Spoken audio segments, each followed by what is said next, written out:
Hello everyone, my name is Sara and today I'm going to present our paper, A Framework for Satisfying the Performance Requirements of Containerized Software System Through Multiversioning. To begin, let's start with an example, the Slashdot Effect. The Slashdot Effect happens when you have a small web server which suddenly receives an enormous number of visits or requests. As a result, the response time of the web server might increase over time, and it is possible that it might even become unavailable.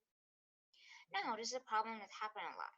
And one solution to this problem is to increase the server-side resources. But as you can imagine, it can go crazy and become really costly. Not everyone can do that.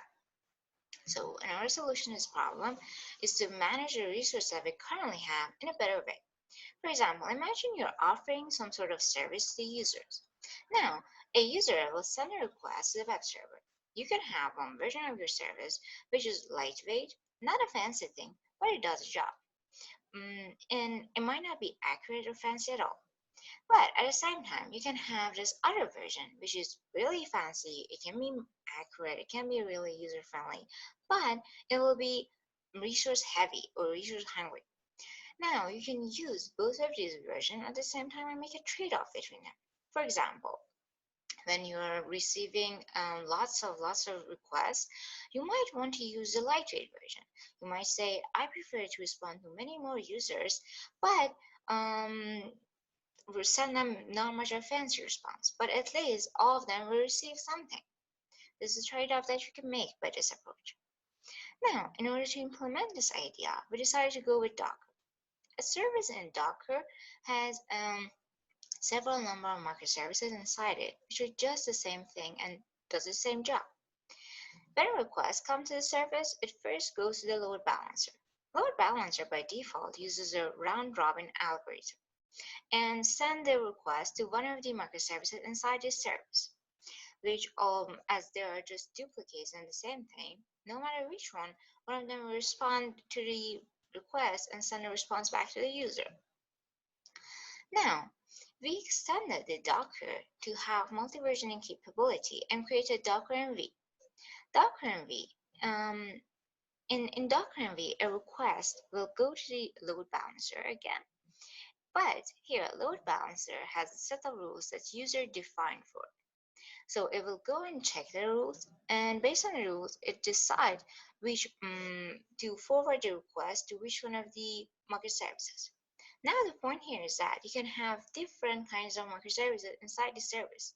For example, you can have both lightweight and heavyweight version of your service inside one service, and you can have different replication of each version of the service that you're offering. So based on what the load balancer decided, one of these versions will respond to the request and the response will go back to the user again. Now, one might say that, why would I need DockerMV? I can simply create two separate services on my own by using the default Docker. Now you need to remember that you need a load balancer in front of these to sort of unify them as one service. And it might not be the all. You might have more than two versions. You might have 3, 4, and different versions of the service that you're offering. And you might want to do the same thing for different services that you're offering. So all in all, it will just get more and more complex. And developers might forget something, or it might be like just really exhausting task. But by using DockerMV, just by running one command, you can do all of these things. Now that we have DockerMV, how can we evaluate it? How can we say it's actually a good thing? It's doing a good job. We need to define some subject system for the experiments. Our first subject system is a TeaStore application, which is an online web store application, as the name suggests. It has different services inside it, like it has database, it has a UI, it has a recommender. And I'm not going to go through each of them. But the important thing here is the recommender service. Recommender will go and check the user's history and the current items in their shopping bag. And based on this data, it will recommend some other items to the user so that they might want to buy them. Now, for our experiments, we needed to have two different versions of the recommender.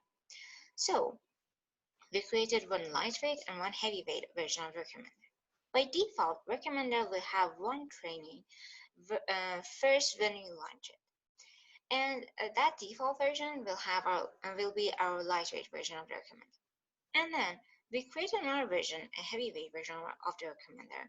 Well, where this recommender will have multiple training every couple of minutes, so that the response that it will return will be more accurate based on the new data it received.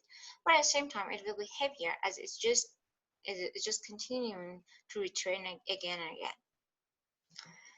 As our second subject system, we have the ZN application, which is a three-tier online news application.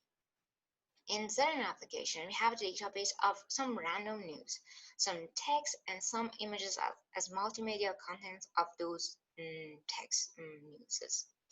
And by default, when you send a request to the ZN application, it will go and randomly pick one of these news and send it back to the user. Now, in our experiment, we will have two different web servers. One which returns only text to the users, so it will be really fast but not fancy thing. And we have one multimedia web server which returns both multimedia and text to the user, so it will be heavier than the other. Now we need to define some experiments for each of these subject systems. We have three experiments for the TeaStore application. Our first one is the ideal case experiment, which we use only the recommender with multiple training or the heavyweight version of the recommender. Then we have the worst case experiment, where we use the recommender with single training, which is the lightweight version. And finally, we have the adaptive case experiment, where we use both of these versions of the recommender at the same time and distributed the load between them adaptively. In a similar way, we have three experiments for the ZN application. We have the ideal case experiment, where we use the multimedia version of the web server, which is the heavyweight version. Then we have the worst case experiment, where we return only text to the users, which is the lightweight version. And finally, we have the adaptive experiments, which use both of these versions of the web server and adaptively distributed the load between them.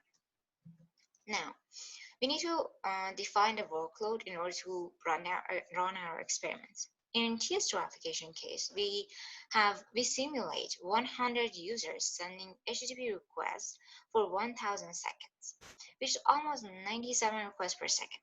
And in order to measure our results, we need to have a threshold. So we define the SLA response time threshold to be 450 milliseconds. Let's check the results.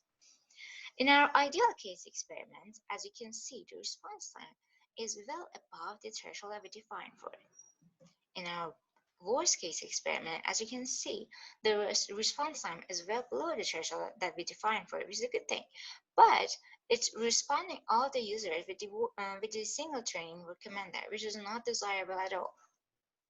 And finally, we have the adaptive case experiment, where, as you can see, the load balancer of the DockerMV tries to maintain the response time around the threshold that we defined for it by using both of the versions of the recommender. As you can see in this figure, it displays the ratio of the requests responded by the heavyweight version of the recommender service. As you can see, in the beginning, everyone was supposed to be responded by the heavyweight version or multiple training recommender, but it was not possible. So we have this sharp decrease in the ratio of the users responding by heavyweight version. And then over time, load balancer tries again and again to respond more users with the heavyweight version. And whenever it hits the threshold, it just goes back and tries to respond by the lightweight version as well. Now, in the ZN application case, as you can see, this is the workload that we apply to the ZN application. It has three steps or three phases, and in each phase, the number of requests increases. For example, in the last phase, we almost sent 127 requests per second, and our response time threshold is 1 second in this experiment to sort of check the results to see how good they are. In the ideal case experiment, as you can see, in the third phase, the response time is well above the threshold that we defined for it. It even goes to almost 25 seconds in one case, which is crazy. It's not acceptable at all for a web server.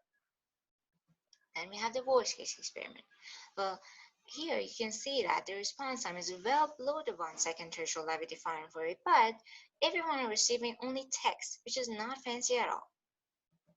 And finally, in the adaptive case experiment, as you can see, in the third phase of the experiment, the load balancer was able to maintain the threshold of 1 second that we defined for it ahead of time by responding almost 20% of the users with multimedia version of the web server. And the source code of DockerMV is publicly available on our GitHub if you're interested. Okay, so let's have a recap. In this presentation, we presented DockerMV, which is Docker plus multi-versioning.